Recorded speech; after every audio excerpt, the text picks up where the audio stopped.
We have studied about the activity times. So now let us see what are floats in construction management. Float basically denotes the flexibility range within which the start time or finish time of an activity can fluctuate without affecting the completion time of the project. That means the time for this activity A, the start time of this activity or finish time of this activity can fluctuate based on the start time, based on this EOT and LOT values.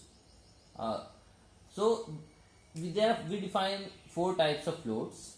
That is, this flexibility range within which this activity times can fluctuate is known as float. So float is we can define floats in the following ways. There are four types of floats. First one is the total float.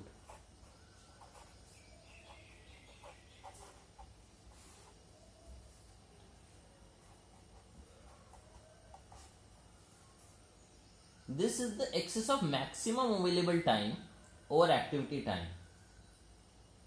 So that means the maximum time available for this activity minus the time taken by this activity is the total float. In this case, the total, by the definition, the total float for activity ij will be LOTJ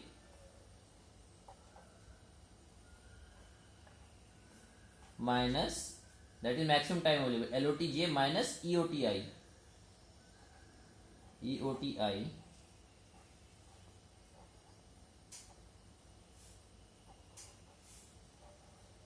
This is the excess time minus time taken by this activity. This is known as total float. LOTJ minus EOTI minus time taken by the activity. So we know that LOTJ minus EOTI is the excess time available over activity time. So this can also be stated as latest start time minus earliest start time for this activity. Because you know latest start time is LOTJ and earliest start time is EOTI.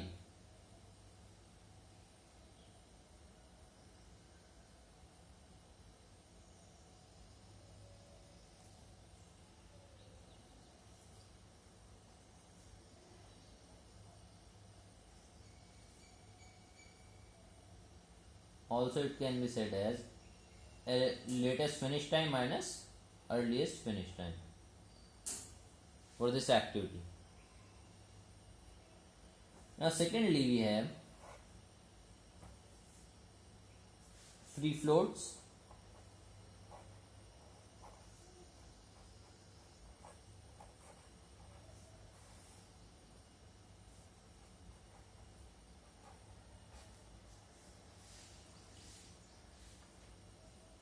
So free float basically it is the excess available time over activity time when all the activities start as early as possible.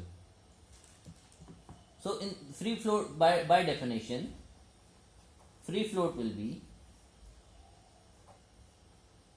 so the activities are starting as early as possible, so it will be EOTJ minus EOTI minus time taken. EOTJ minus EOTI minus time taken by this activity.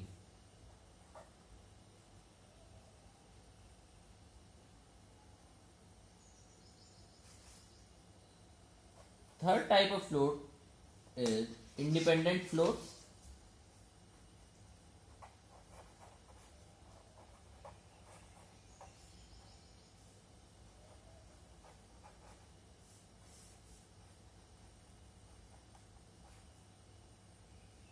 So basically independent float is the excess of minimum available time over activity time. it can be defined as EOTJ minus LOTI, because as it is the minimum available time over activity time. So independent float can be defined as EOT of J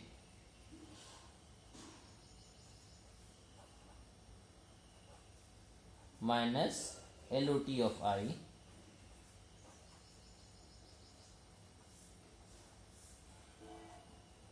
minus time taken by the activity.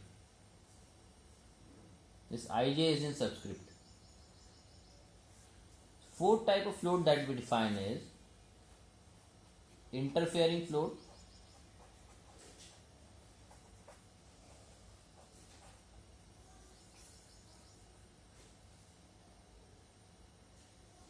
we call it as INTF.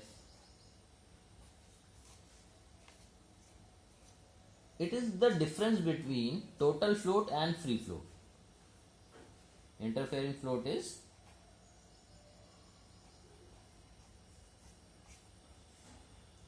difference between total float and free float.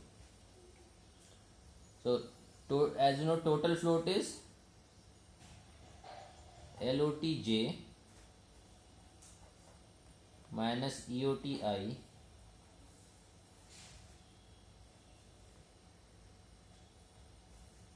minus TIJ minus free float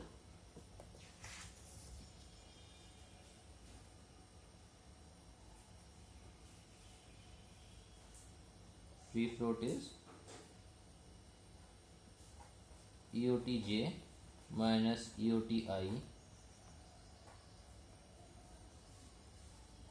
minus TIJ. So TIJ will get cancelled, EOTI will get cancelled with EOTI.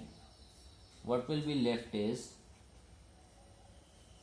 LOTJ minus EOTJ.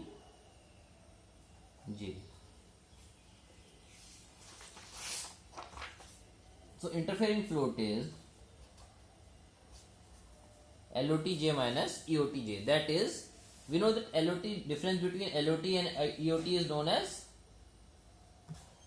slack. This LOT minus EOT is known as slack.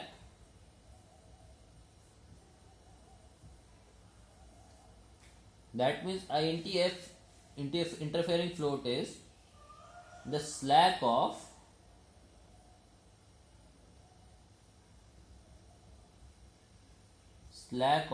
J event.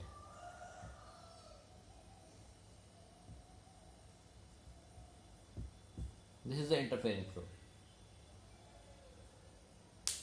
So for a critical path, all these floats should be 0.